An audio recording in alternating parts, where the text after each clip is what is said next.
Silence does not mean shutting your mouth silence. What is being referred to as silence or nishabd? One cannot do this. One can become this. See if you can articulate the same things that you're saying with half the number of words. Suddenly you will become extremely conscious of everything.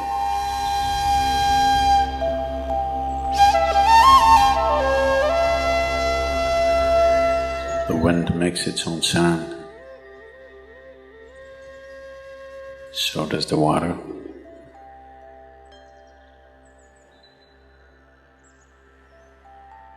So does the earth.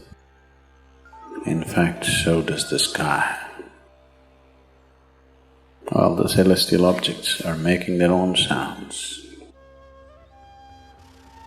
There are sounds of pain, sounds of pleasure, sounds of misery, sounds of joy.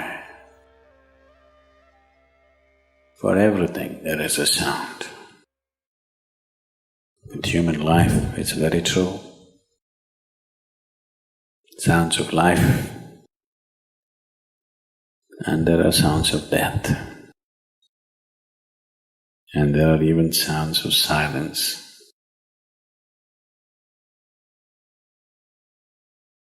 So this complex amalgamation of sounds, different kinds of sounds, creates different intent, different levels of compulsiveness, different levels of bondage, and different possibilities of entanglement.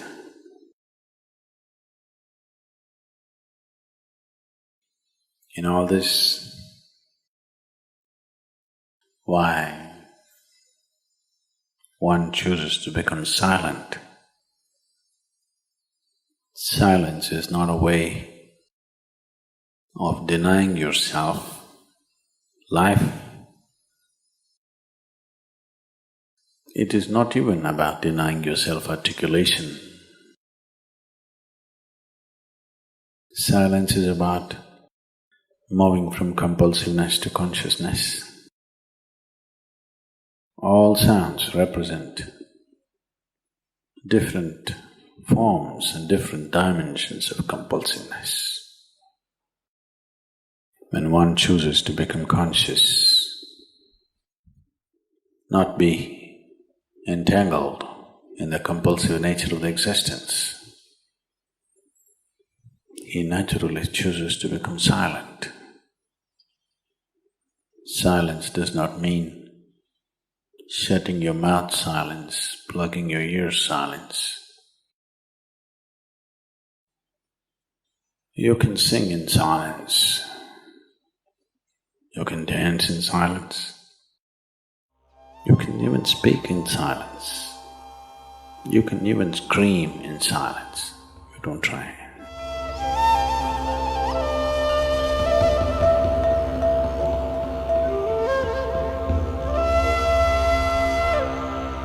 That does not mean when everybody is silent you scream. That is not screaming in silence.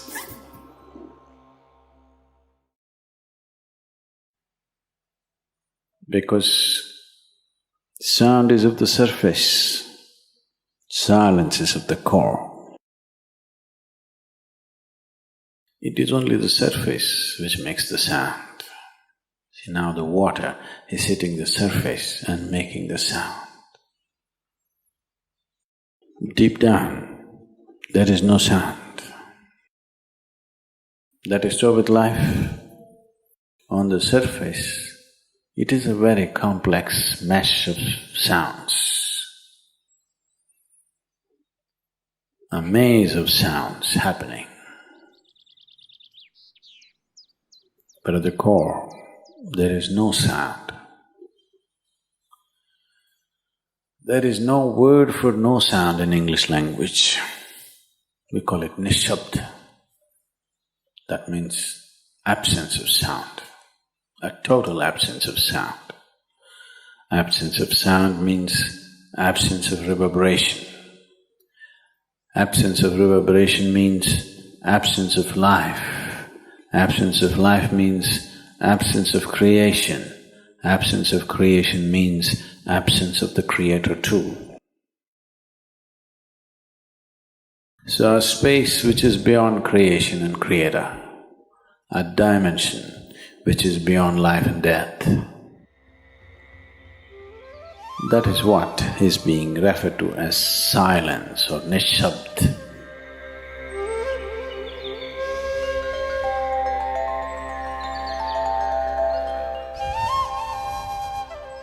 One cannot do this. One can become this. Commonly, there are two words employed to describe this. One is maun, that means you're practicing silence, you're not silent. You shut your mouth and you're remaining in maun. This is not nishabd. Maun means you're practicing silence. If you're practicing something, obviously you're not that. Are you life or are you practicing life? I'm asking you. Are you life or are you practicing life? Practicing life? No, your life. Maybe not very well practiced, but your life. Similarly, there is a difference between practicing silence and becoming silence. Practicing silence starts as a certain restriction, but slowly, as one practices silence, one can possibly become silent. One can become silent in intense activity, but nobody can keep up intense activity forever. Moments of intense activity are only moments, nobody can sustain it. You'll expend yourself. Only if you can achieve it in inactivity, it is sustainable. If something is possible only in intense activity, it is never sustainable. In a very intense and ecstatic moment of singing, somebody may become or taste a moment of silence. But how long can you keep it up? Your throat will tear and your neighbors may kill you. Possible.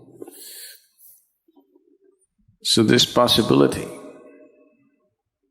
of coming to silence or becoming silent also means to become still, to become utterly still.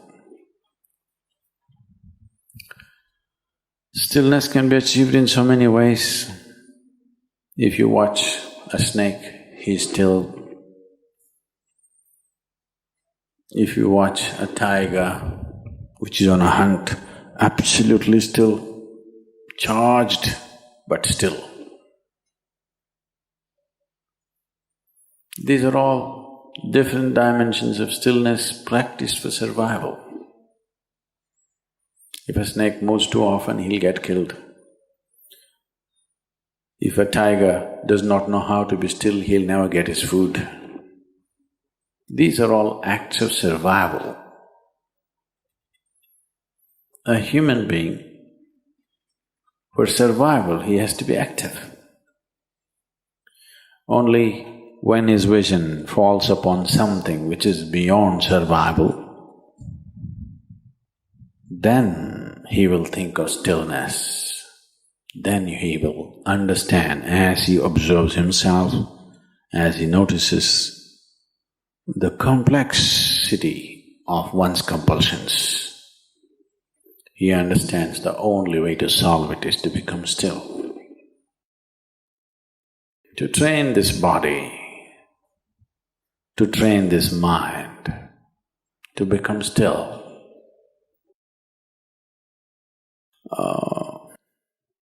Takes some effort. If one is simply blissed out, he will become still.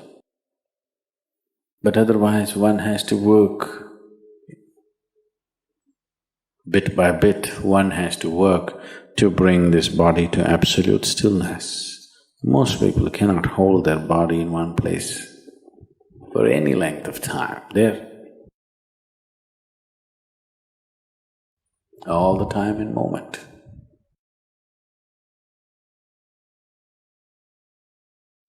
As it is said, a man is ill only because he does not know how to be still. Because in stillness, you're in touch with a dimension way beyond creation. Once one is in touch with that, there is no such thing as illness. If I sit here and the body rots and falls down, still there is no illness, it's just there. Because in fact, when one becomes utterly still, he may not be able to hold on to the body unless he learns the tricks, the mechanism of the body. So why should I become still? Will I lose my body? Anyway, you will lose your body. When the time to lose your body comes, if you want to lose it gracefully, then you must know at least a little bit of stillness. If you want to put your body down like you can put this piece of cloth down, with the same ease, with the same gracefulness, then you need to have some stillness in you. Otherwise, you and your body, you have to be torn apart, which is an ugly thing to do. When you're being torn away from your body, it is an ugly and painful thing to do, unless you can keep it down. There's no grace in life. So if one has to attain to that grace, at least a certain amount of stillness has to enter your life. For this to happen, a certain level of silence has to enter your life. If right now it is not coming, at least practicing a little bit of Maum. In an hour, if you're speaking 1,573 words right now, how many more? How many words do you spit out in a minute? 1,573, you're actually doing that many? I thought that's impossible. Okay, I believe you. So whatever number you're doing, see if you can articulate the same things that you're saying with half the number of words. Suddenly you will become extremely conscious of everything. Right now, our oral diarrhea is happening. If you're doing 1573, it's diarrhea, okay. Now, if you have to hold back half the words and still say the same things, now you have to be very conscious, otherwise you cannot say it. Just try this and see. Tomorrow, one day. In an hour, normally what number of words you utter, make it half. Don't curtail your activity, still say the same things. But with half the words, how wonderful the whole world will feel, you know.